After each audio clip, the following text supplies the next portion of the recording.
Let's take a look at the Unit 4 review for this Semester 2 exam. For the first part, it says we need to circle or highlight the correct answer. It says in a combustion reaction, the bonds of the reactants absorb energy in order to break. When the bonds of the products form, there is a release of energy. This is an example of an exothermic reaction because of the release of energy. Which of the following reactions illustrates the decomposition, the breakdown of water? So it would be the equation on the right, and this would be an endothermic process because there is an absorption of energy. Energy is on the reactant side. The other reaction could be used to power a fuel cell. What are some advantages and disadvantages of using a hydrogen fuel cell powered vehicle? So notice that unlike the combustion of a fuel like octane, there is no CO2 released as a product. And that is one of the greenhouse gases we've been talked about that is really good at trapping infrared radiation and warming our climate. So with only water as a byproduct, that is definitely an advantage. Other advantages are that this could be a completely renewable process. Unlike fossil fuels, which take millions and millions of years to form under the Earth's crust with all that heat and pressure, we could use the energy from the sun to, in theory, split water, and then we could use that hydrogen in order to produce energy in a fuel cell. So that would also be an advantage, although the technology doesn't quite exist yet for that process to be completely renewable. It's also very efficient, the combustion of hydrogen. Some disadvantages are that it's very pricey, and we don't have the infrastructure right now where you can easily go get pumped up with hydrogen gas. And right now, in order to produce hydrogen gas, we have to burn fossil fuels in order to get that energy. So that's a current disadvantage. Again, the potential is there. Let's review how to balance a reaction. In order for a reaction to be balanced, you have to have the same number of atoms on the left side of the arrow as there are on the right side of the arrow. So for a reaction that only has C's, H's, and O's, you should balance them in that order. So here we've got C3, so I'm going to put a 3 in front of my CO2. And we've got 8 H's, so I'm going to put a 4 in front of my H2 because 4 times 2 is 8. Then I'm going to figure out how many oxygens do I have on the right side. 3 CO2s is 6 oxygens plus 4 H2Os, that's just 1 O, so that's another 4. So there's 10 oxygens on the right. So I'm going to need a 5 out front to balance. And then I can leave this first blank blank, or I can put a 1 there. This is definitely a combustion reaction. And I know that because I see that CO2 and H2O are being released, so that is familiar. And then I also recognize that a hydrocarbon, a long chain of carbons, is a fuel, and oxygen is required for combustion. For letter B, we just need to balance. So let's take a look at what we've got going on. 3 irons, so I'm going to put a 3 on the right side. 2 N's, 2 nitrogens, so I need a 2 there. And then I'm going to need a 2 in front of the aluminum now that I added the 2 on the right side. Letter C, I've got 1, 2, 3 oxygens.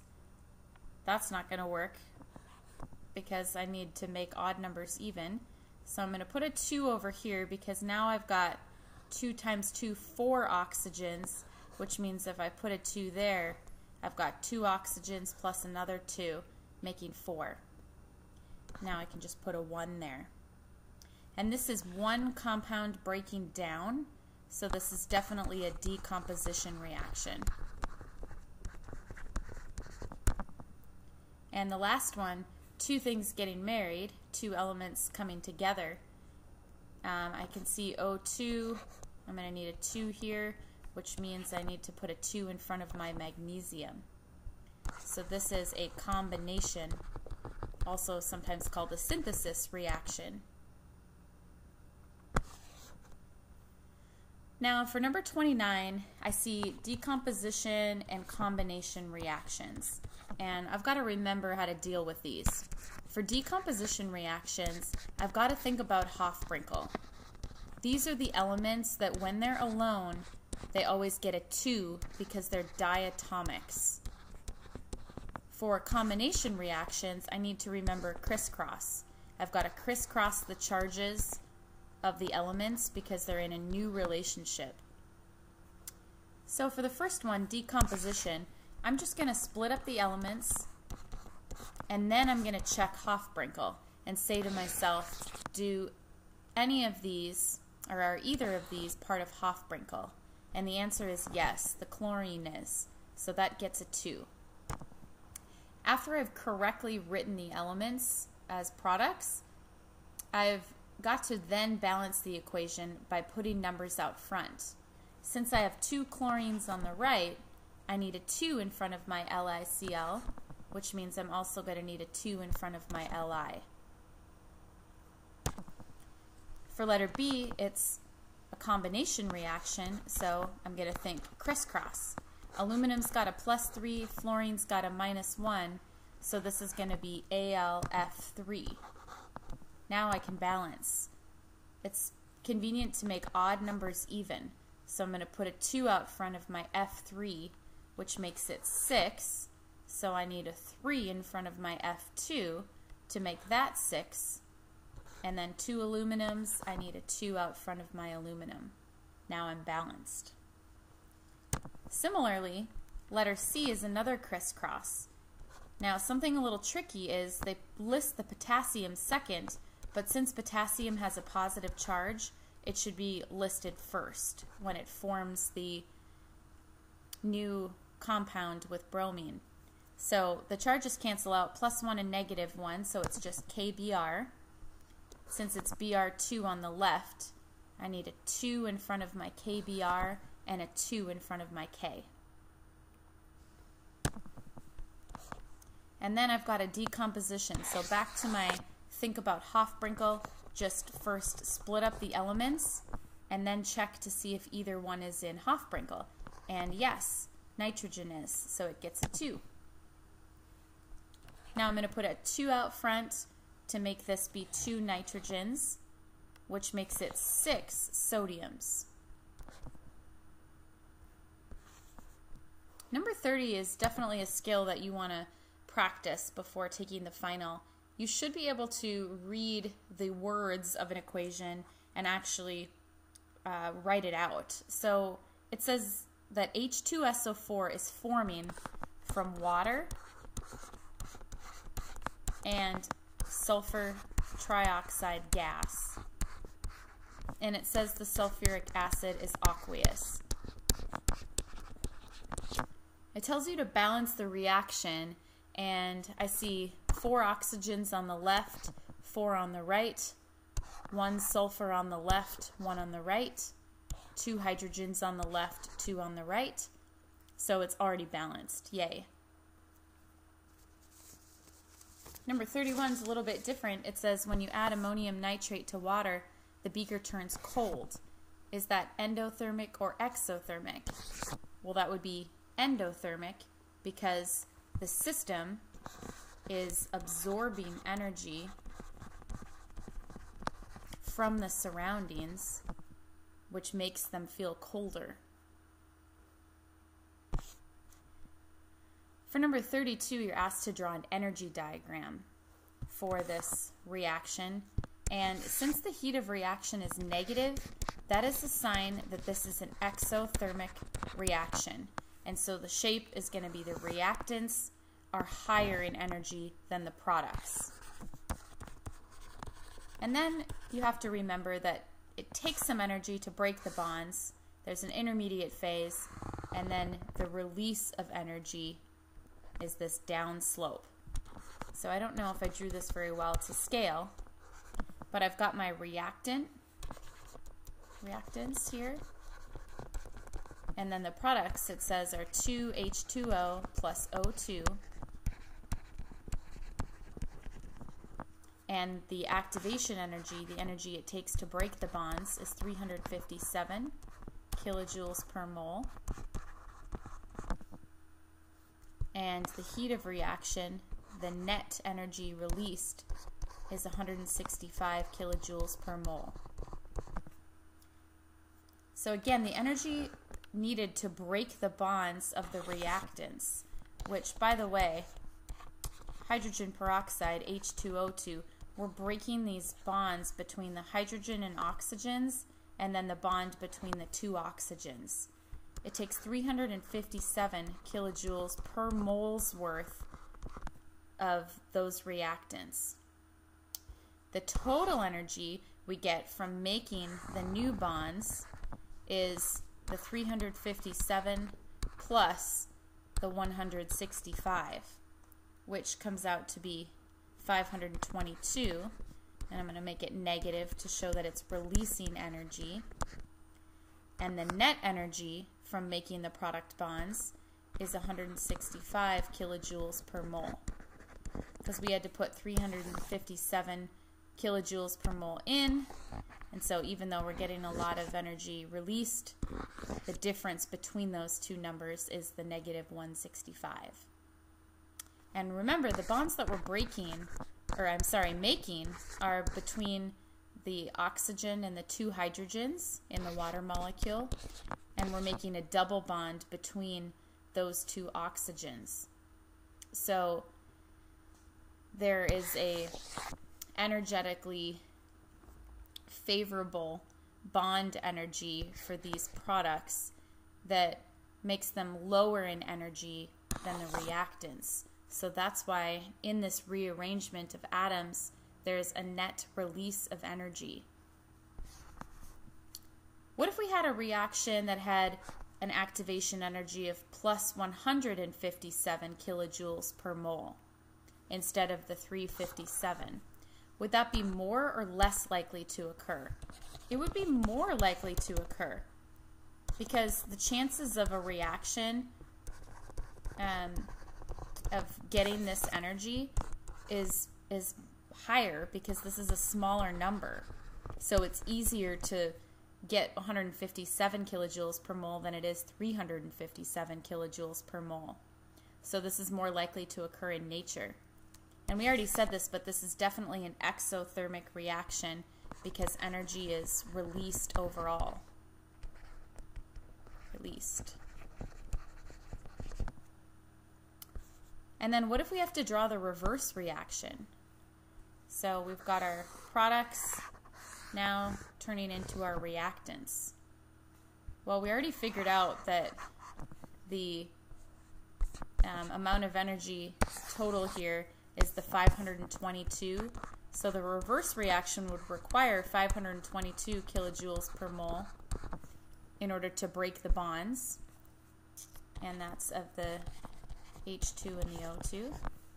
And we're making, H2O and O2. And we're making the two H2Os. And in the opposite direction, the heat of reaction would be 165 kilojoules per mole.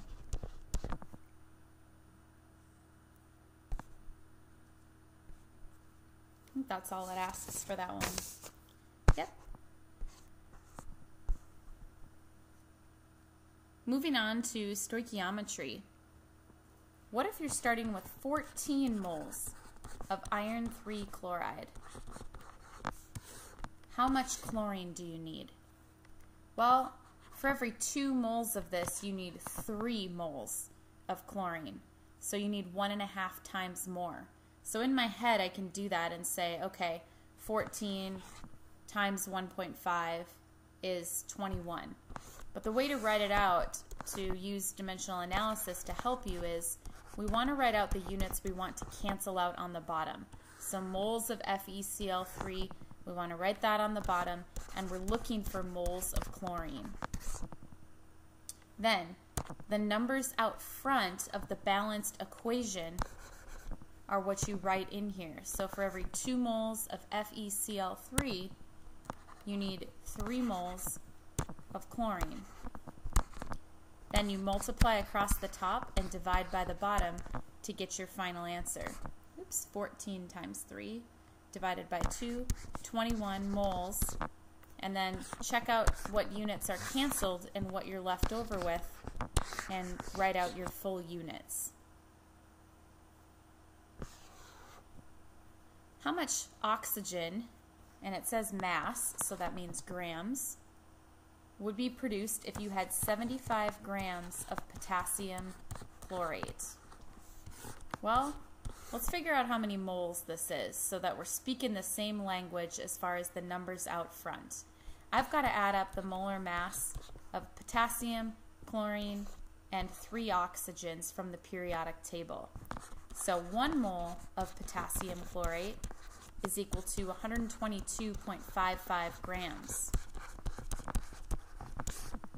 So I don't even have a whole mole because I only have 75 grams. I've got a fraction of a mole. So if I stopped right there, I could figure out what fraction that is, but I don't need to. I'm going to continue on.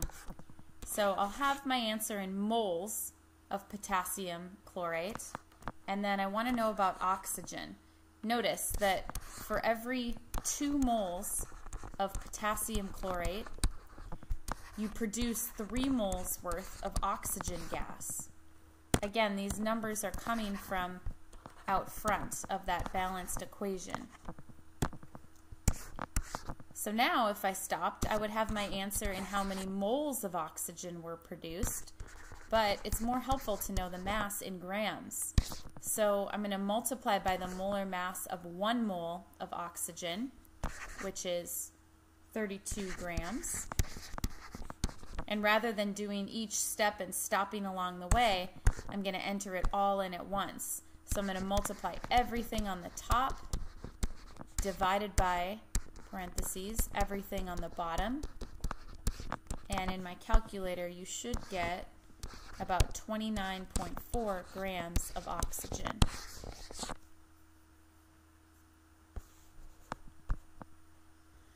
For the next one, there's a lot going on. It says calculate the percent yield of chlorine in the decomposition of hydrogen chloride if 25.8 grams of hydrogen chloride produces 13.6 grams of chlorine gas. Hint, write the balanced equation. Decomposition of HCl. Okay, it's decomposing into chlorine gas and hydrogen gas using Hofbrinkel. I know that those each get a 2. So now I've got to balance this. I'm going to put a 2 out front, and then I'm good. If I want to get a little more particular, hydrogen chlorine or hydrochloric acid is aqueous, and these are both gases. All right, it says I've got 25.8 grams of HCl. It also gives me the actual yield. Well, this question really wants to know first, what is the theoretical yield? How much should you make? Probably more than 13.6, because usually you don't quite make all of what you think you're going to make because of some error. So let's figure out, based on the fact that 2 moles of hydrochloric acid produces just 1 mole of chlorine gas, let's figure out how many grams of chlorine gas this much would make.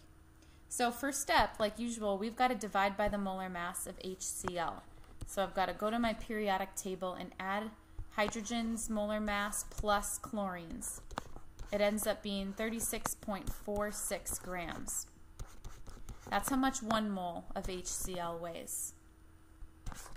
Next step, for every 2 moles of hydrochloric acid, you only produce 1 mole of chlorine gas, and 1 mole of chlorine gas from the periodic table, I add that molar mass up, it adds to 70.9. Now, I'm going to make sure that all my units are going to cancel out except what I want, and then I'm going to multiply everything on the top, and I'm going to divide by everything on the bottom. And when I do that in my calculator, I get 25.1 grams of chlorine. So that is my theoretical yield. In a perfect world, that's how much chlorine gas I would make in grams from 25.8 grams of hydrochloric acid. Well, it's not a perfect world. And on the final exam formula sheet, you will have the percent yield formula. Actual divided by theoretical times 100. So my actual was 13.6 grams. My theoretical is 25.1 times 100 equals 54% yield.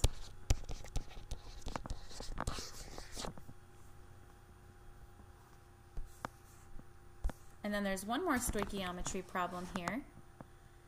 What is the actual amount of magnesium oxide produced when an excess of carbon dioxide reacts with 42.8 grams of magnesium? It says you've got a percent yield of 81.7. Okay, well, let's figure out what our theoretical yield of MgO would be. I can see already it's a 2-to-2 ratio, or 1-to-1. So I'm going to first divide by the molar mass of magnesium to get this into grams, or moles. 1 mole of magnesium. This is again from the periodic table. Then I'm going to convert moles of magnesium into moles of magnesium oxide, that 1-to-1 ratio. And then I'm going to want to know how much does this weigh in grams. So I'm going to go to my periodic table and add up magnesium's molar mass plus oxygen's, which adds up to 40.31 grams. Now I'm going to multiply everything on the top, 42.8 times 2 times 40.31, divided by everything on the bottom, 24.31 times 2, and that comes out to be 70.97 grams of magnesium oxide. It said here, though, that I only got 81.7%, so I can multiply by 0.817. So all I did was divide by 100 to get the percentage into a decimal. And now I get that the actual yield is 57.98 grams of magnesium oxide.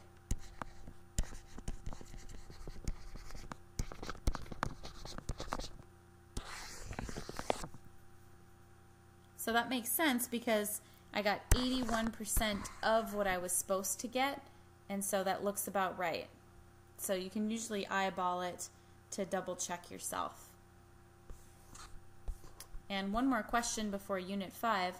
What are the 7 diatomic elements? Well, that's just Hofbrinkel.